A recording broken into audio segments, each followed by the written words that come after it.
A democracia brasileira morreu. É disso que eu vou tratar nesse vídeo. As últimas manobras do Alexandre de Moraes e a saída do escritório do X, Twitter, chame do que quiser, do Brasil, são sintomáticos de que, para a manutenção daquilo que se chama de democracia no Brasil, faz-se necessário a imposição de regras nem um pouco democráticas, ou seja, o uso da força de maneira arbitrária para além do tal império da lei. E nesse sentido, podemos falar que não, o regime brasileiro, ele pode ser tudo menos uma democracia funcional. Vamos entender aqui a queda de Alexandre de Moraes, porque eu acho que isso precisa ser tratado nesses termos, e o processo que nos levou a chegarmos até aqui, tá bom? Vai ser um vídeo bem duro, roda a vinheta.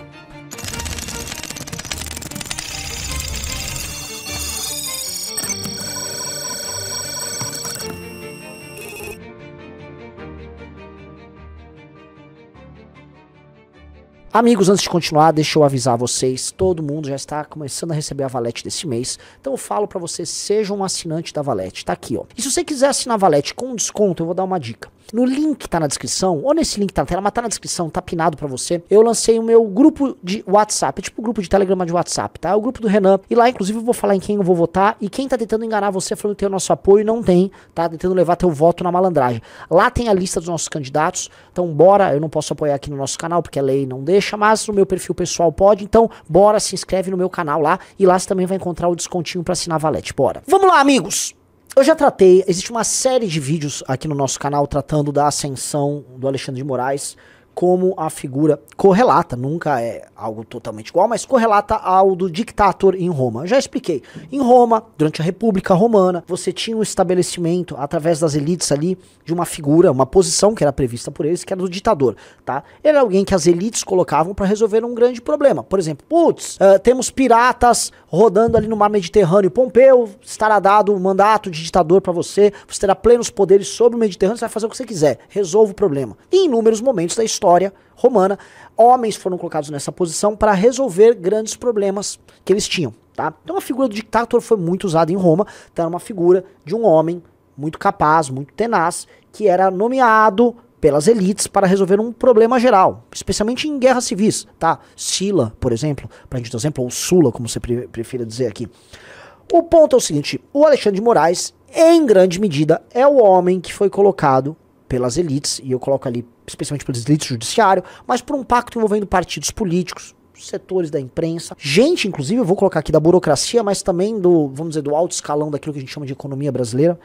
Foi pactuado que alguém precisava parar não apenas o Bolsonaro, tá? Eu me refiro aqui ao Bolsonaro porque Bolsonaro é o final de um processo. Mas o processo como um todo, e qual o processo, Renan? Ora, esse que você tá vendo na tela, o que se iniciou em 2013 com as manifestações de rua, ali meio sem sentido, que se transformou em 14, 15, 16 na queda da Dilma Rousseff, depois a ascensão do Bolsonaro, a ascensão da direita, e um questionamento que havia ao poder estabelecido, mas também um projeto, tá, que havia sido gestado da cabeça do Olavo e depois na figura do Bolsonaro, que era um projeto de derrubar aquilo que se chama de poder estabelecido e colocar o Bolsonaro como uma figura central, ou seja, enfiar uma ditadura ali com o Bolsonaro no comando e essa ditadura nos administrar. Este processo como um todo precisava ser brecado e o consenso da elite é que ele precisava ser brecado naquilo que era mais perigoso, que era a Operação Lava Jato. Então houve toda uma operação que aconteceu durante o governo Bolsonaro com anuência e participação do Bolsonaro para destruir a Operação Lava Jato, e foi feito isso. Bolsonaro tinha um filho dele encalacrado, o filho foi salvo, Bolsonaro foi salvo, Lava Jato foi destruída, todo mundo foi solto, Lula foi solto, e aí, paralelamente, corria o projeto pessoal do Bolsonaro de enfrentamento às instituições,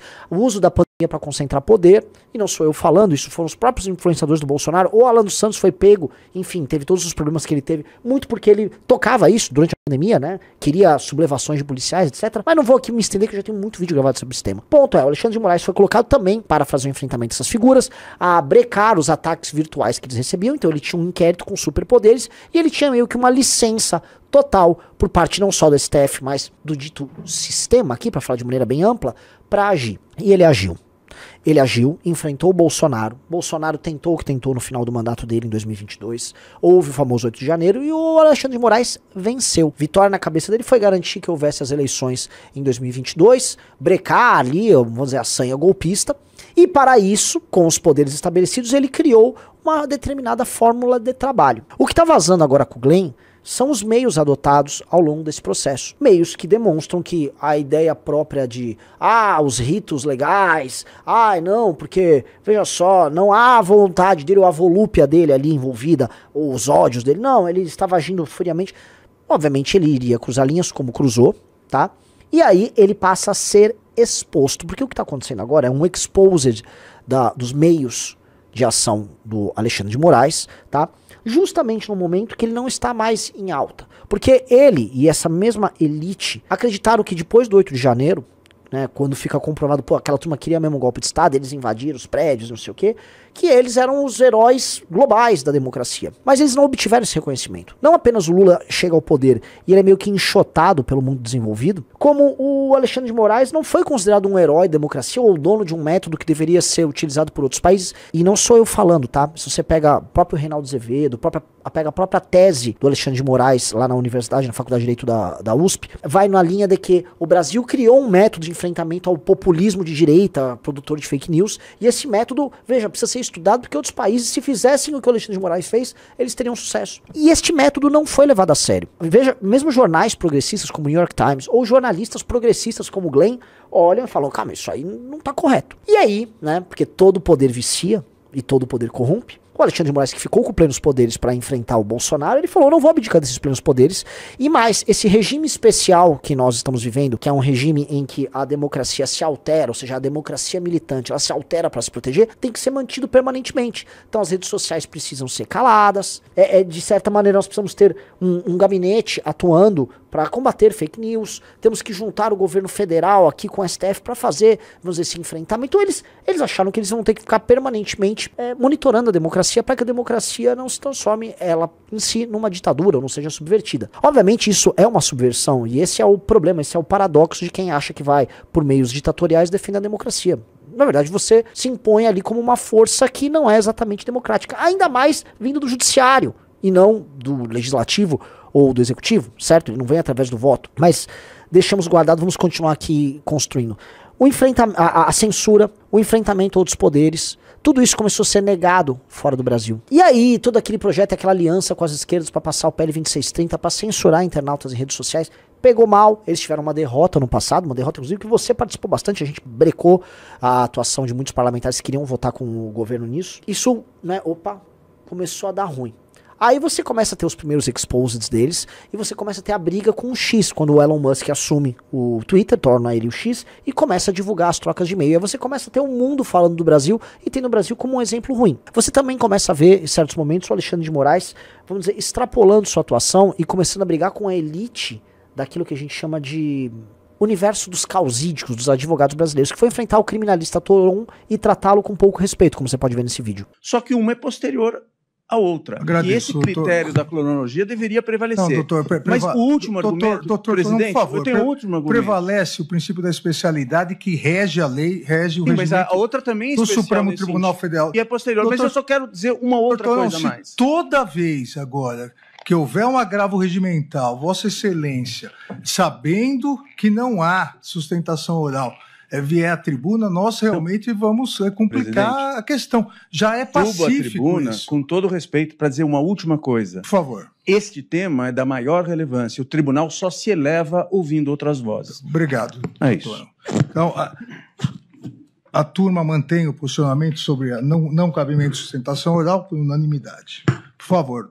Isso aí detonou uma série de alertas, tá? Ou seja, a comunidade jurídica começou a falar, cara, esse cara tá passando do ponto, tal, e advogados são seres vaidosos, as grandes bancas advocatícias fazem parte, inclusive, do governo do PT, tá? O grupo Prerrogativas é sobre isso. E aí aquele consenso que havia nas elites de manter ele, vamos dizer, como esse ser excepcional, um primus inter pares, né? Um primeiro entre iguais, né? Olha, ele é igual aos outros ministros do Supremo, mas ele é um pouco mais igual do que os demais, né?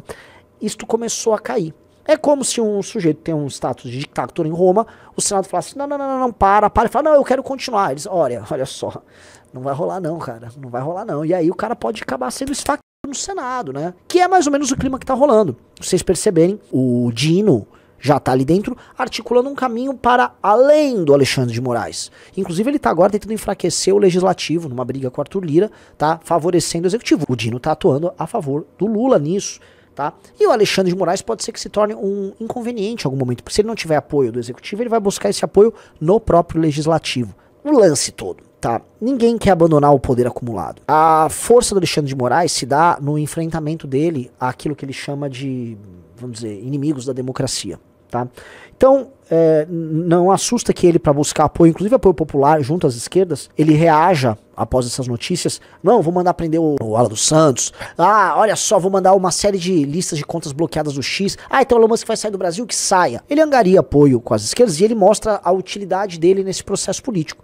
Então, vamos dizer, a utilidade dele, que antigamente era uma utilidade para o sistema como um todo, passa a ser uma utilidade ligada, vamos dizer, a anseios de um determinado grupo, né? Ele passou a ser bastante faccional. Né, ele ficou, vamos dizer, útil para uma determinada facção daquilo que a gente chama de elite, que é a facção de esquerda. Logo ele vindo do campo da direita de São Paulo, era um cara, vamos dizer, próximo às polícias, né, as voltas que o mundo dá. Então ele enxerga, né, uma perda de poder, o poder que ele está acumulando, ele está perdendo, e ele está fazendo acenos, inclusive, para buscar poder. Não acho que isso vai funcionar, porque o Bolsonaro e o bolsonarismo em si não são vistos, nem pela população, muito menos pelas elites, como o grande problema. Um dia foi, hoje não é.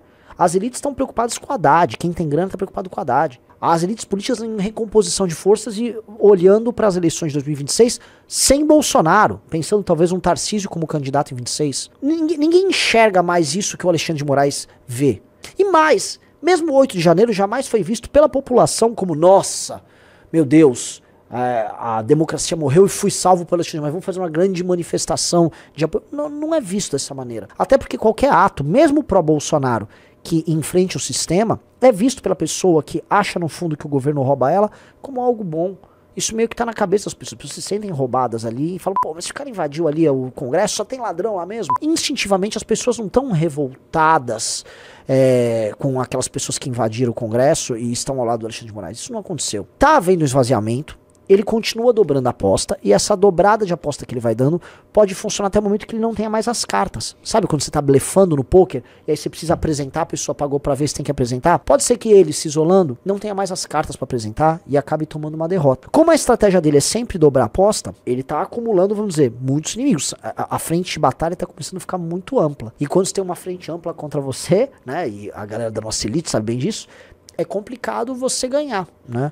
E ele está conseguindo construir isso. Acho que está demonstrado, inclusive, que se um dia houve um papel da parte dele em salvar a democracia, esse papel foi completamente extrapolado. E que as decisões que ele toma estão enquadrando o Brasil num caso sui generis de uma falsa democracia. É um país realmente sufragista, ou seja, todo mundo vota, todo mundo está preocupado com a próxima eleição, há todo um mercado de grana envolvendo a próxima eleição, e todo mundo vai ver as eleições e tal, mas no fim do dia o exercício do poder e a soberania popular, ela tem que ser mediada por luminares, tá? Pessoas que teriam, vamos dizer, um poder um pouco maior do que os demais, para impedir que a democracia se realize. Porque num país, e esse é o grande ponto, a grande discussão que envolve o Alexandre no final, e essa é a Red Pill que não tem nada a ver com o assunto, mas todo mundo vai chegar, é que é o seguinte, numa democracia tomada de pessoas moralmente pouco virtuosas, tá?